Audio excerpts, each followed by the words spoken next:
Соединенные Штаты Америки, Аризона. Зеленеющая зимой и выгорающая летом пустыня на границе с Мексикой. В 3000 километрах от столицы страны. Идеальное место для тюрем. Некуда бежать. Подростковая тюрьма, вот. С той стороны, вот. Вот тюрьма, одна из тюрем. Вот это тюрьмы иммиграционные. Это военные, вот возвратившиеся из Ирака, из Афганистана. Здесь растут кактусы выше человеческого роста, а по ночам воют койоты. 20 лет назад в этой дикой пустыне появился православный монастырь, названный в честь святого Антония, первого монаха-пустынника в истории христианства. Он посередине, между Фениксом, самым большим городом и столицей штата, и Тюсоном. 75 миль примерно до Тюсона и 75 миль до Феникса. То, что здесь, в аризонской глуши, как говорят американцы, in the middle of nowhere, стоит обитель, настолько невероятно, что туристам она до сих пор кажется миражом в пустыне. Хотя сегодня это вторая по посещаемости достопримечательность Аризоны после Большого каньона. Это так красиво. Я не могла представить, что кто-то сможет построить такую красоту посреди пустыни. Мы нашли монастырь по высоким пальмам. Их видно издалека. Им пришлось очень большую работу проделать, чтобы такое построить. Это удивительно. Когда гуляешь здесь, чувствуешь такую умиротворенность. Я паломница, приехала из Австралии. Раньше я и не подозревала, что в Америке есть православные монастыри. А теперь я приезжаю сюда уже не в первый раз, и такое чувство, как будто я на Афоне. Разница только в том, что вход женщинам тут разрешен. Этот монастырь и еще 18 греческих православных обителей в США и Канаде основал один единственный человек. Монах со святой горы Афон, старец Ефрем Филофейский. Он сам до сих пор живет в этих стенах, каждый день принимает людей. Теперь его уже называют Ефремом Аризонским. А паломники и послушники к этому необыкновенному старцу съезжаются со всего мира.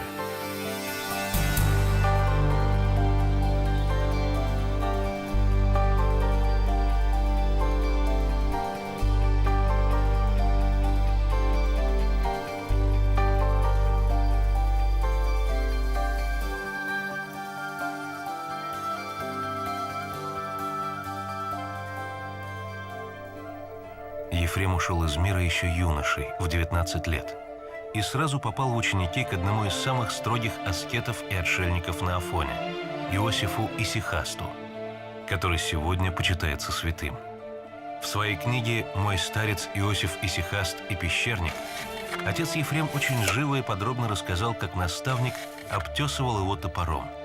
Ефрем каждый день трудился до изнеможения, а каждую ночь проводил под открытым небом в молитве. Страдал от голода и холода, переносил поношения от старца и хранил полное молчание. Отца Ефрема был очень сильный духовный отец, святой, старец Иосиф. Он спал в пещере и молился по 6 часов подряд. Мог произносить Иисусову молитву целые ночи напролет. И этому же обучил своих послушников. Я познакомился с отцом Ефремом на Афоне. Он тогда спал на полу прямо под дверью своего старца. И ночью, если кто-то стучался, он выходил и говорил: «Подождите, старец молится или отдыхает. Сейчас такого уже не встретишь». Возможно, отец Ефрем так всю жизнь и провел бы на Святой горе Афон, воспитывая в свою очередь новое поколение монахов. Но в конце 70-х годов ему пришлось поехать в Америку по самой земной необходимости. Так случилось, что по рекомендации врачей он тогда приехал в Америку, чтобы сделать операцию на больной ноге. И пока он был в Нью-Йорке, многие люди приходили поговорить с афонским монахом, исповедовались у него. И очень полюбили отца Ефрема за его необыкновенную теплоту и мудрость. Старца Ефрема стали приглашать к себе православные со всех концов Америки. И он начал ездить по городам США и Канады с проповедями и беседами. Одна из таких встреч в 1992 году в Питтсбурге сохранилась на видео. Надо защищать себя от греха. Вы сами должны пресекать страсти, ненужные отношения, чтобы защититься от греха.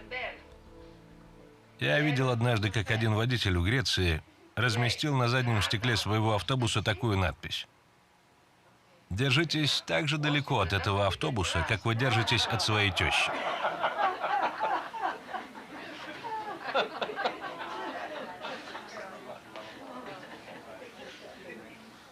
Так и христианин должен держаться как можно дальше от греха.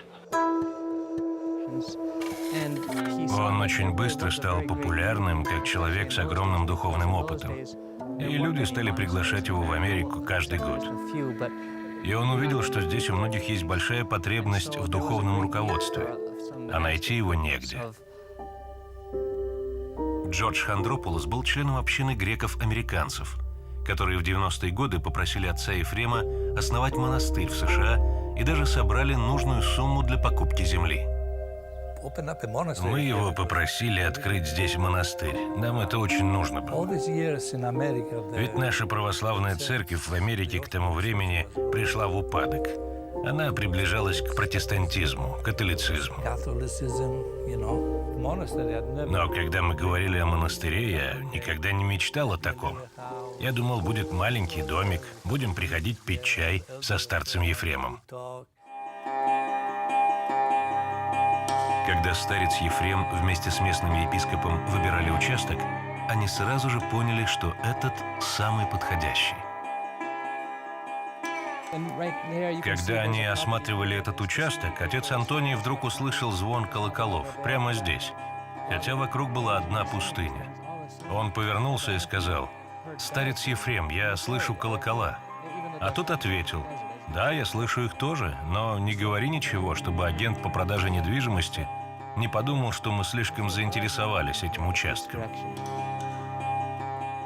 Келейника старца Ефрема зовут Папа Ефрем, на греческий лад. Так повелось еще с Афона, хотя сам он наполовину американец, наполовину индус. Папа Ефрем был одним из 6 монахов, которые 20 лет назад поселились здесь, на выжженной солнцем земле Аризонской пустыни. Начинали мы с 4 сборных домиков. Потом уже построили церковь, трапезную, дома для паломников, еще несколько церквей. Труднее всего было приспособиться к пустынному климату. Летом здесь экстремальная жара. Аризона, вы понимаете, очень жаркий штат. Летом здесь под 45, под 50 градусов в тени. Поэтому для отцов, которые приехали с Афона, хоть там тоже тепло, но здесь был, конечно, такой шок сначала. Такой климат жаркий, что просто говорят, как тут можно вообще жить.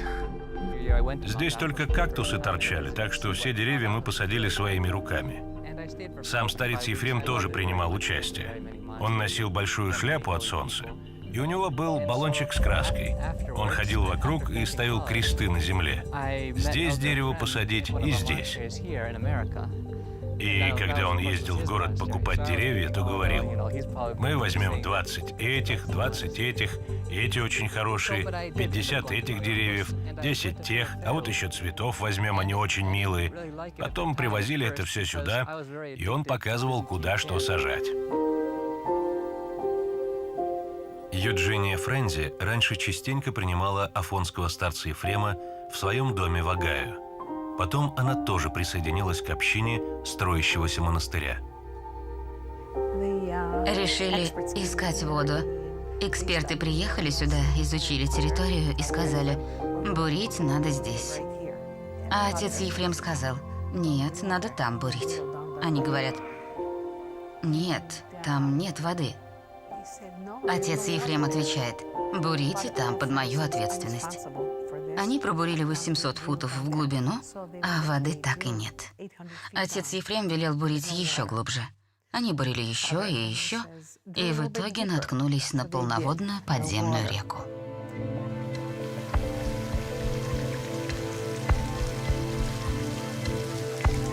Монастырь в пустыне быстро рос. Сюда приезжало все больше православных со всей Америки. И вскоре старец Ефрем понял, что одной обители слишком мало. И тогда он основал один за другим еще 18 монастырей в США и Канаде.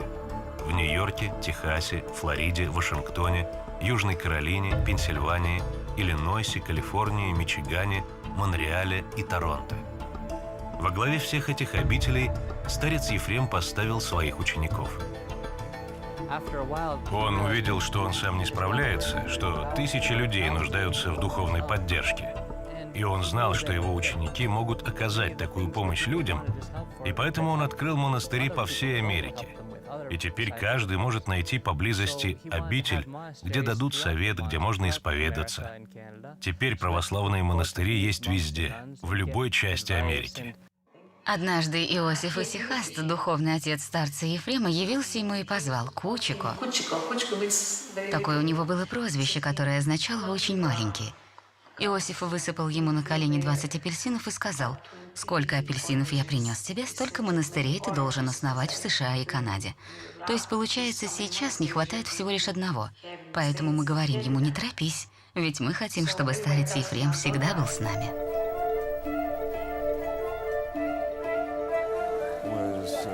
Эта страна голодала духовно, и Бог послал нам старца Ефрема.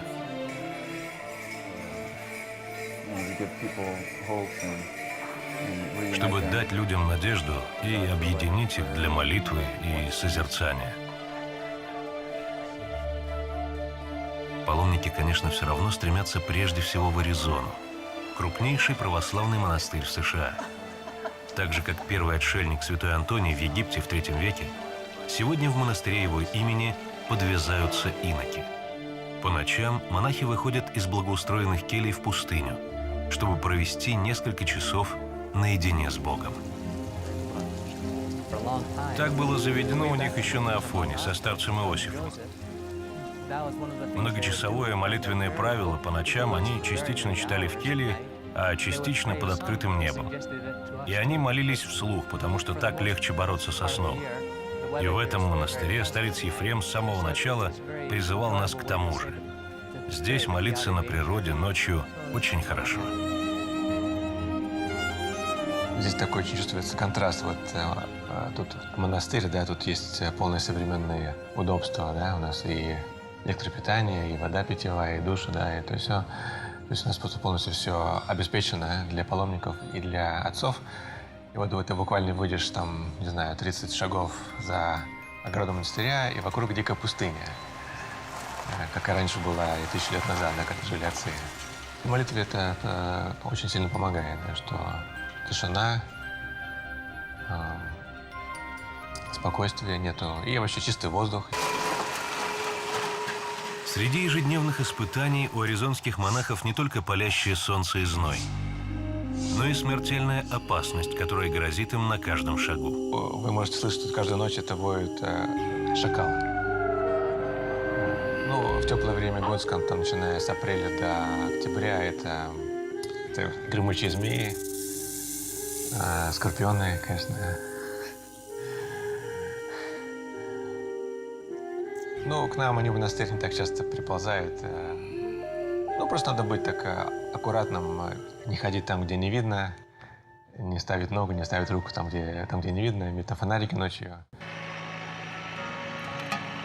Сейчас здесь подвязается уже 50 монахов, а райский сад в пустыне все разрастается. Это с плантация цитрусовых, апельсины. Вот могу вам подарить апельсин. Пожалуйста.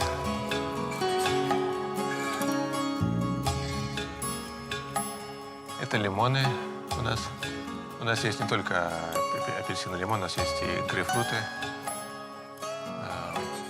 Мы конечно, сами едим на трапезе и паломникам даем. Это плантация оливок, это новые деревья, это молодые деревья, они были посажены где-то около 2006 года. Там у нас виноградник, вот дальше есть там маленькая винодельня.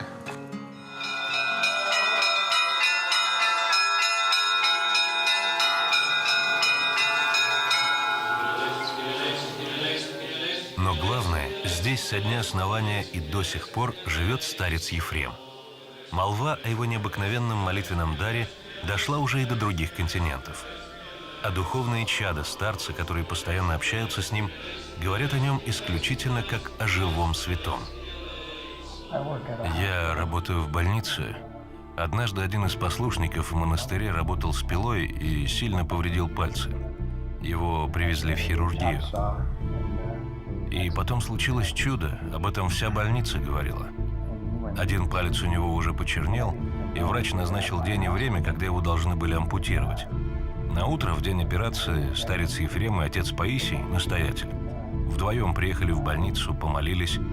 После этого хирург пришел в палату к больному, осмотрел его и отменил операцию. Рука была абсолютно здорова. Однажды мы со старцем Ефремом прилетели в Калифорнию открывать новый монастырь. И пока нас везли на машине, он пел акафист Богородицы.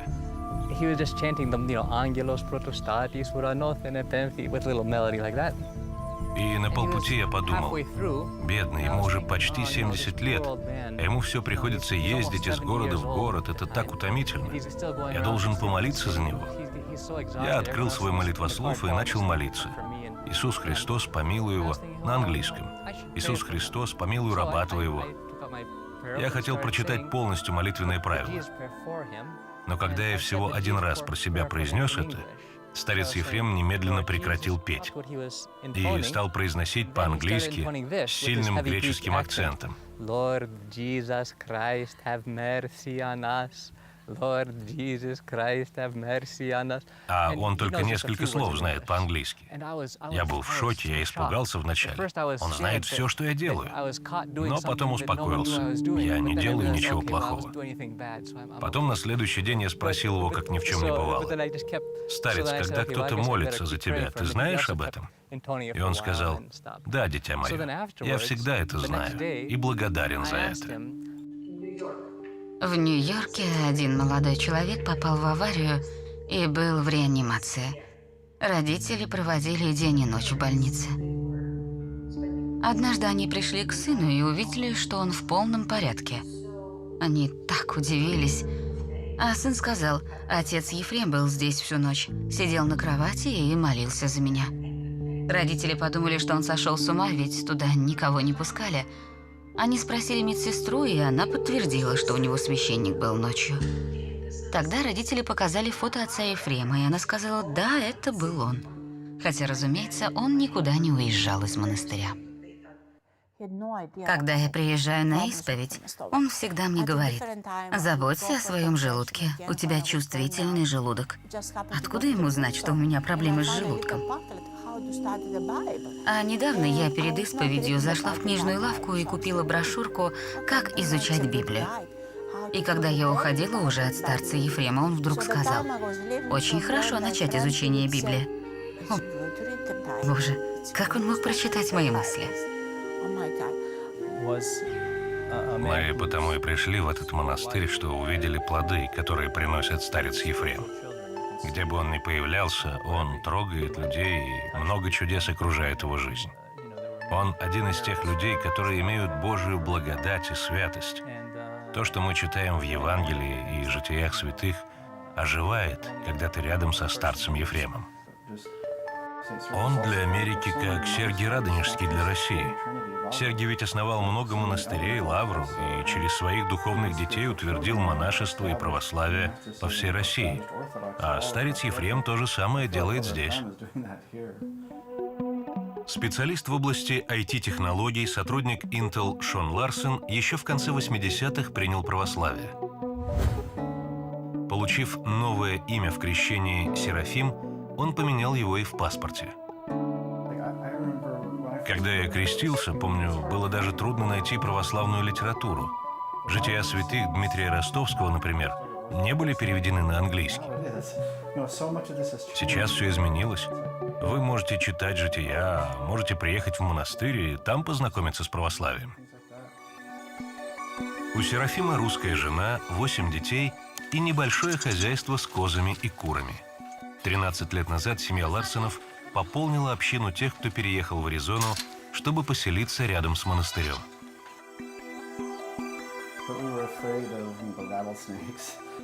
Мы сначала боялись гремучих змей и скорпионов, но наши друзья перебрались сюда и нормально устроились. И через пару лет после них, в 2002-м, мы тоже переехали.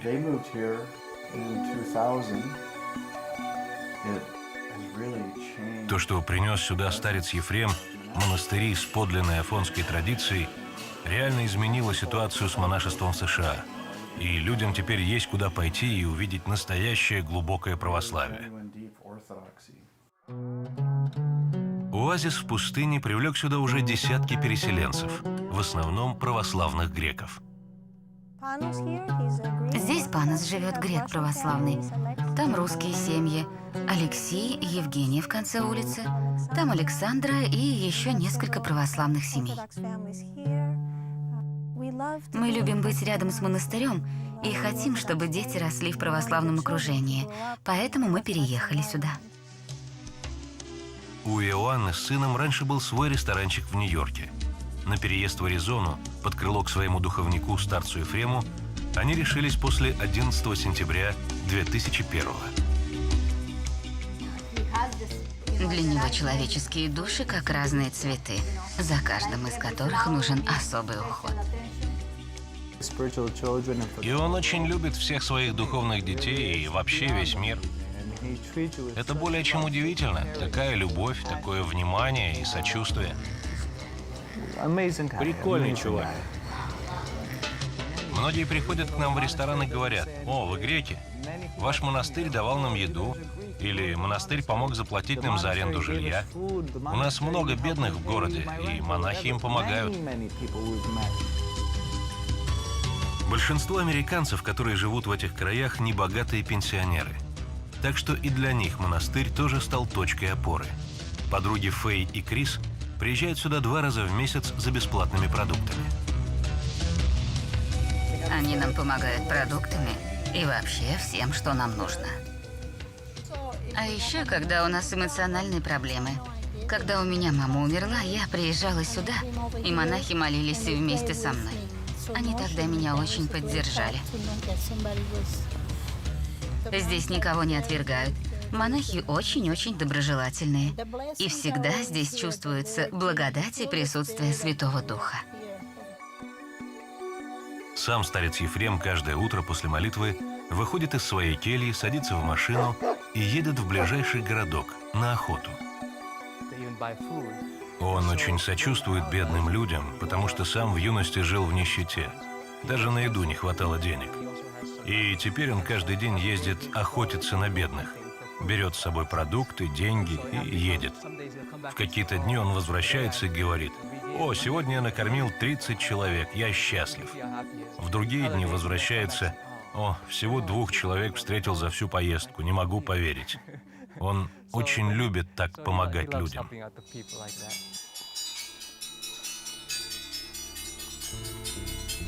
Но главное, чем помогает людям старец Ефрем, в свои 86 лет он ежедневно принимает паломников, исповедует их, дает мудрые советы и делится тем душевным миром, который он обрел за десятки лет непрестанной молитвы на греческой горе Афон и в американской пустыне.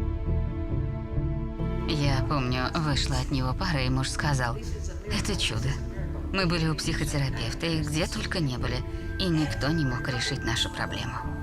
Мы пришли сюда, и за час старец Ефрем все решил». Он как магнит притягивает к себе людей, вот монахов, особенно разных характеров людей, с разными страстями. Возможно, в другой ситуации, наверное, было бы трудно создать такое братство из разных отцов, с разных даже стран, с разными привычками, с разными страстями. Возможно, я думаю, и не было бы такого монастыря, не будет царца Ефрема. Но он как магнит, он притягивает людей своей любовью, своей отеческой любовью, своими теплыми словами, советами. Хотя у него нет опыта семейной жизни, он знает о внутренней борьбе, которую ведет каждый христианин. Неважно, в монастыре или в миру, он помогает людям в их духовной борьбе. И когда вера становится крепче, людям легче решать любые проблемы. Соединенные Штаты Америки, страну победившего общества потребления и процветающего культа успеха, старец Ефрем наполнил источниками чистого христианства, которые теперь доступны всем, кто томим духовной жаждой. Монастырь Святого Антония уже приобрел славу второго Афона, а сам старец Ефрем Аризонский – негласный титул апостола Америки.